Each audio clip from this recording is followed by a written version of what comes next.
And the word of God is saying it's believing season. The word of God is saying it is believing season. And not only is the word of God saying it's believing season, but it's also saying believe what you see. I'll give you more insight on that, but for right now, I just need y'all to follow me as I get this word out. This is the season to believe, y'all. This is not the season to let what you see, and when I say see, I'm talking about the natural, to not let what you see in the natural realm make you feel that God is not going to come through from you on any means sort of the manner. This is the season to believe, y'all. At the beginning of the year, God gave me my word for the year, and the word of the year was to believe. Just like that. He said it just like that. Believe. And I knew, because of how he told me that, I knew that it was going to require a lot of faith from me. And so far, when I tell y'all, God has been blowing my mind out all while me feeling sometimes like, God, is this going to happen? And every time I feel like that, he's showing me that my belief is how things are going to happen, because faith makes all things possible. With God, with Jesus, all things are possible. So I'm going to read out of Mark chapter 9, and I'm going to read from verses 25, right? And I'm going to go to verses 28. So it says, when Jesus saw that the people came running together, he rebuked the foul spirit, saying unto him, thou dumb and deaf spirit, I charge thee, come out of him and enter no more into him. And the spirit cried and rent him sore and came out of him. And he was as one who was dead. And he was as one dead, in so much that many said, he is dead. But Jesus took him by the hand and lifted him up, and he arose. And when he came into the house, his disciples asked him privately, why could not we cast him out? And he said unto them, this kind can come forth by nothing but by prayer and fasting. So we have Jesus, who from the earlier parts of the chapter, in chapter 9, he had took, I believe it was Peter and John and James, up to a mountain, and they saw him, like his transfiguration. So imagine being on cloud 9 to coming down from off that mountain to basically people ranting and crying out, saying, like, Jesus, this my son is dealing with this deaf and dumb spirit, this demon, and your disciples couldn't cast him out, but Jesus, can you do it? And Jesus asked them, oh, ye of little faith. Right? And so what he did was, in that same chapter, in chapter 9 of 25, he said, when Jesus saw that the people came running together, he rebuked the foul spirit, saying unto him, thou dumb and deaf spirit, I charge thee, come out of him and enter no more into him. Right? And so what I want to tell you guys is that in the other verse, it said the spirit cried and rent him sore and came out of him, and he was as one dead, in so much that many said he is dead.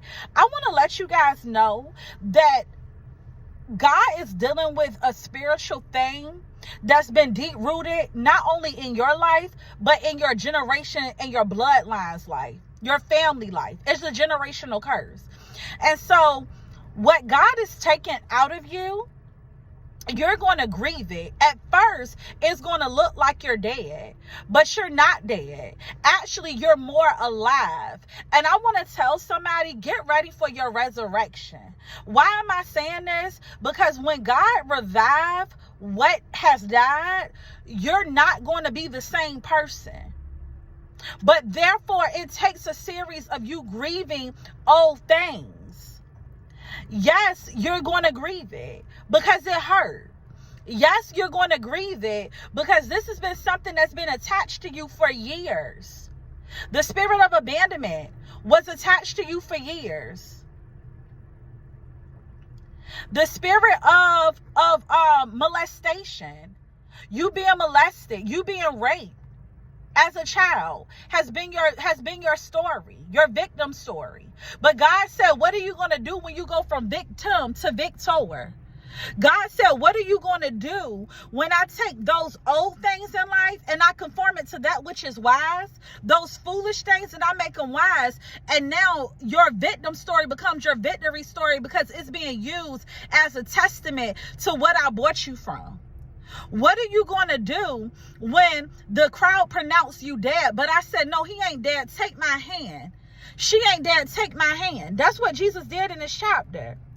They spoke, and they said, and the spirit cried and rent him sore and came out of him, and he was one dead, in so much that many said he is dead. But Jesus took him by the hand. Jesus is taking you by the hand in this season. Jesus is taking you by the hand in this season. People saw you going from being evicted to being a millionaire. People saw you from being in that relationship where it could have took you out to now being married in a relationship that's healthy. People saw you going from being down bad, right? To now because God took you by the hand and he led you every step of the way to you being elevated in your next new season. So the old version that people saw of you, they're not seeing that version anymore.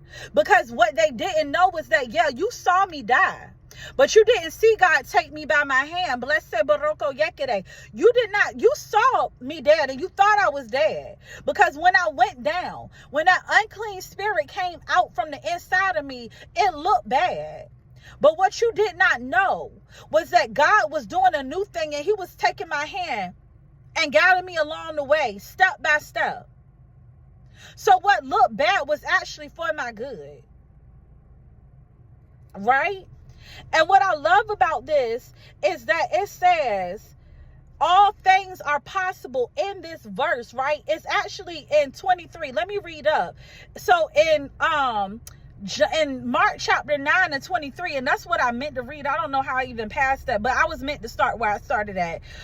It says, Jesus said unto him, let me go to 22. At all times it has cast him into the fire. Let me read up a little bit. I want y'all to hear this background. I'm not going to rush this word.